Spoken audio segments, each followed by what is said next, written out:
நம்முடைய தலைப்புக்குள் போறதுக்கு முன்னாடி ஒரு தனிப்பட்ட விஷயத்த ஒவ்வொரு தனிநபர்கிட்டையும் சொல்ல முடியாத ரீதியினால இங்க எல்லாருக்கும் மத்தியில் சொல்ல விரும்புவேன்.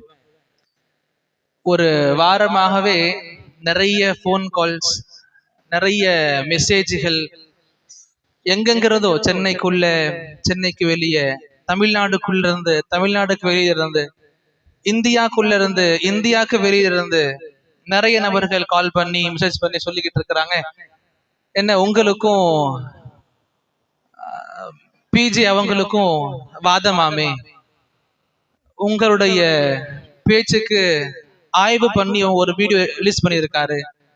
நிறைய நபர்கள் வீடியோ அனுப்பியும் விடுறாங்க. அல்ஹம்துலில்லாஹ், ஆய்வுக்காக மக்கள் முன்னேறி இருக்கிறது ரொம்ப சந்தோஷமாக இருக்குது.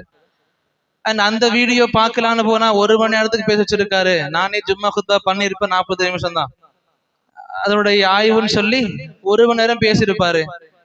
இந்த தினங்கள்ல ரமதானி ஏற்பாடுல இருக்கும் பொழுது எதுக்கு அந்த 1 மணி நேரம் வீடியோவை கேட்டு அவங்களுக்கு உடனே மறுப்பு கொடுக்கணும்? மறுப்புன்றதை விட வைக்கப்பட்ட விமர்சனங்களுக்கு ஏன் நம்ம உடனே பதில் கொடுக்கணும்? இந்த ரமதானிய விஷயங்கள் அமல்களை கழிச்சுட்டு அல்லாஹ்வுடைய நாட்டம் இருந்தா பிறகு சொல்லிக்கலான்னு தள்ளி வச்சது. மக்கள் அடிக்கடி எப்ப பார்த்தாலும் போன் எடுத்தாலே வாட்ஸ்அப்ல ஒரு 2 பேர் கண்டிப்பா கேட்டிருப்பாங்க, இன்னும் இல்லையா, இன்னும் இல்லையா, இன்னும் இல்லையா. அவங்களுடைய வீடியோ முழுசா பார்க்கல. இன்னும் முதல்ல ஒரு சில ஆரம்ப 10 நிமிட வீடியோ பார்த்தேன்.